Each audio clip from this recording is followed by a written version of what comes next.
Hello students, welcome to this channel where I'm going to answer most of the confusing questions that trouble you as far as English language is concerned.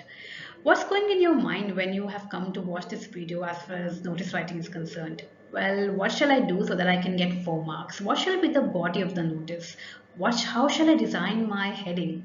What is the correct format? How shall I draft the body? So if you have any of these questions in your mind, let's just get them answered in this video. Watch it till the end. Students, एक अच्छा notice लिखने के लिए we have to understand what are the do's and don'ts that we need to follow. What is the correct format? What are the tips and tricks that are very important? और कौन से ऐसे opening और closing sentences हैं which are very important when we are writing an error-free notice. Let's just look at all of these aspects. We need to understand what is the purpose of writing a notice. Why does the writer intend to connect with the audience? Well, the sole purpose is to give information, to announce to people the subject, the information which is crucial, which is important.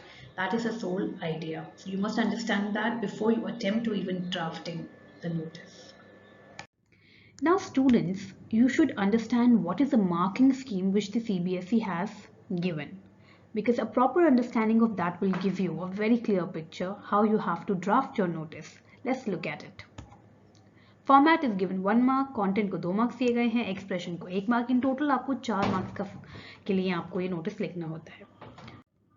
अब common topics कौन कौन से आते हैं exam में आपसे पूछा जा सकता है किसी कंपटीशन के बारे में, या कोई एक्सकर्शन ट्रिप हो, या कोई लॉस्ट एंड फाउंड का नोटिस ड्राफ्ट करने के लिए कहा जा सकता है, कोई इनॉग्रेशन हो, या कोई एग्जीबिशन ऑर्गेनाइज कर रहे हैं, कोई ड्राइंग कंपटीशन हो, या कोई ब्लड डोनेशन कैंप हो. इनमें से कोई भी topic can come in the exam and you will have to write a notice. अपना आंसर सॉल्व करने के लिए आपको कुछ ट्रिक्स का भी आपको ध्यान में रखना पड़ेगा. तो ट्रिक्स क्या है स्टूडेंट्स, आप उसको पहले ध्यान में रखिए एक सॉल्व एग्जाम्पल करने से पहले, क्योंकि ये आपकी ट्रिक्स हर क्वेश्चन के लिए काम में आएगी. कोई भी क्वेश्चन आ जाए एग्जाम में, आपको अगर पता है कि कौन सी ओपनिंग लाइन्स हैं जो आपको याद रखनी है, तो आपके लिए बहुत ये ईजी हो जाता है. जैसे कि this is to inform you a school is organising a, it is hereby informed that a school club या NGO है उसने ये प्लान किया है that a drawing competition will be held. आगे की आप लाइन फिलअप कर सकते हैं, but if you know how to start your notice it becomes all very easy.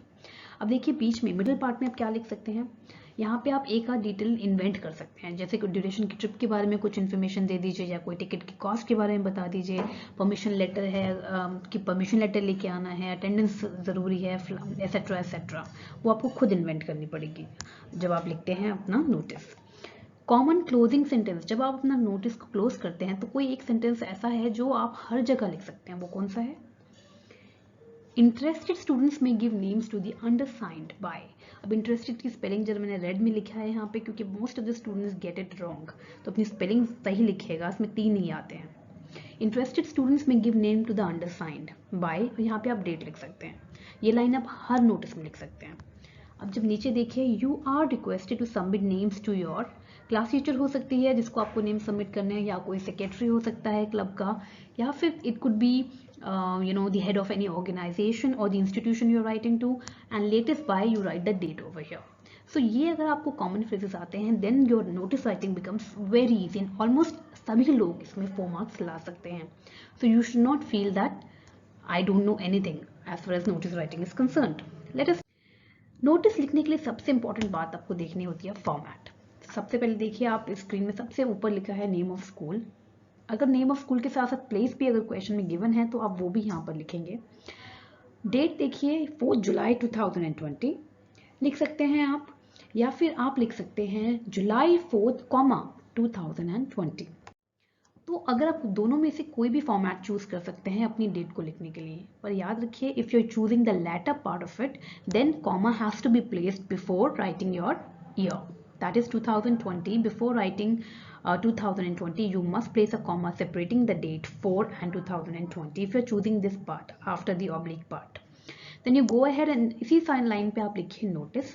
और आप ये याद रखिएगा डेट लिखते वक्त जो आज की डेट है जब आप नोटिस लिख रहे हैं वो डेट यहाँ पर जाएगी. Just below the notice you can write headline oblique title. अब headline students make sure you write within 5 to 7 words, not beyond that, and that should describe the central gist. जो आपका topic है उसका जो central idea है that should come in the headline. As far as the body of the notice is concerned, date, time, venue has to be given, plus कोई एक relevant detail या एक या दो relevant detail भी आप इसमें invent करके लिख सकते हैं, then your notice will become complete. Now see, and at the end you have to write your name, and below that within parenthesis हम किसे बोलते हैं, bracket के अंदर आप लिखेंगे designation क्या है. For example, name अगर आपका राम है तो नीचे आप लिखेंगे secretary है या फिर वो head boy है, राइट तो उसका डेजिग्नेशन नीचे लिखेंगे. अब एक सॉल्व एग्जांपल देखते हैं ताकि आपको थोड़ा क्लियरली समझ में आए what exactly I mean by this format. अब जब आपका स्लाइड आपका फॉर्मेट हो चुका है तो अब कौन सी बातें जो हमें ध्यान में रखनी है कि डूज एंड डोंट्स क्या हैं, क्या आप चीज़ें आपको ध्यान में रखनी चाहिए. सबसे पहले कि जो नोटिस राइटिंग आप कर रहे हैं students, that has to be, the word limit has to be 50 words. It should not go, the notice writing should not go beyond 50 words, otherwise you will be mark down. आपकी negative marking भी हो सकती है. And then it always has to be in a box, as you can see that green box मैंने आपके लिए बनाया हुआ है यहाँ पे. And you have to write just to highlight the fact कि making a box is very important when we are doing writing, when we are writing a notice. Now look at this third point, school name, notice, heading. All the three, ये तीनों ही आपके elements हैं. School name है, चाहे notice है, चाहे heading है, वो तीनों ही किस में आएंगे, अपर केस में. That means in capital letters. आप उसको बोल्ड लेटर्स में ही लिखेंगे. अगर आप स्मॉल लेटर्स में लिखते हैं देन आपकी नेगेटिव मार्किंग के चांसेस बढ़ जाते हैं. सेंटेंस जो है students always remember it has to be precisely worded. आप लॉन्ग सेंटेंसेस नोटिस राइटिंग में प्लीज अवॉइड करें, दैट इज नॉट रिक्वायर्ड. अब आगे चलते हैं और देखते हैं कि एक सॉल्व्ड एग्जाम्पल आपको देखते हैं so that you get a better understanding. अब इस एग्जाम्पल में आप क्वेश्चन में देखें कैसे पढ़ना है इसको. ये बोलता है cultural club of Indian public school is organising a talent hunt evening, और उसमें उषा मुदगल आ रही हैं, who is the guest of honour, and you are playing the role of over here you are the Amit, secretary of cultural club. अब आपको notice draft करना है, not more than 50 words. Let's see how it can be done. Look at the solved example. It follows all the elements which we have already discussed in the format. जो format की slide थी उसमें मैंने आपको सब बताया था. Indian public school, notice, talent Hunt, तीनों ही बोल्ड में है. नोटिस के साथ डेट लिखा है और हमने ब्रिटिश फॉर्मेट फॉलो किया है डेट लिखने का, तो इसमें कॉमा नहीं आएगा. 4 July year, that is your date and your month and year, DMY. अभी जो कंटेंट है, बॉडी है, उसमें आप देखिए मैंने लिखा है the cultural club is organising a talent hunt on 30th August. Date दिया है एट 6 PM, टाइम दिया है in the school auditorium, place दिया है. तो डेट भी है, टाइम भी है और वेन्यू भी है. That is why I have highlighted this. आप एग्जाम में इसको ऐसे हाईलाइट नहीं करेंगे, ये सिर्फ आपको समझाने के लिए किया गया है. Now the competition will be in 2 categories, classical and instrumental. Usha Mudgal जो है इसमें चीफ गेस्ट हैं. Usha Mudgal the eminent vocalist will be the chief guest. Those interested may give their names to the undersigned before 15th August. तो जो competition का date है it is 30th August and you have to give the names on before 15th August. The timelines are clearly demarcated, then your name is there and the designation. So it's very clear. Let's move on to the next part.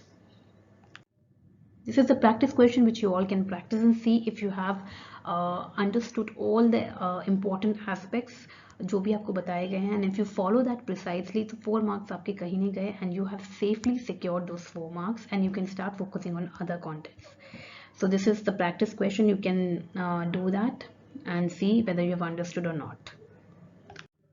Thank you students, and if you like this particular video, subscribe this channel so that I can prepare more content for you, and we can stay connected and we can understand many more doubts that you may have in the upcoming chapters and the concepts. Thank you.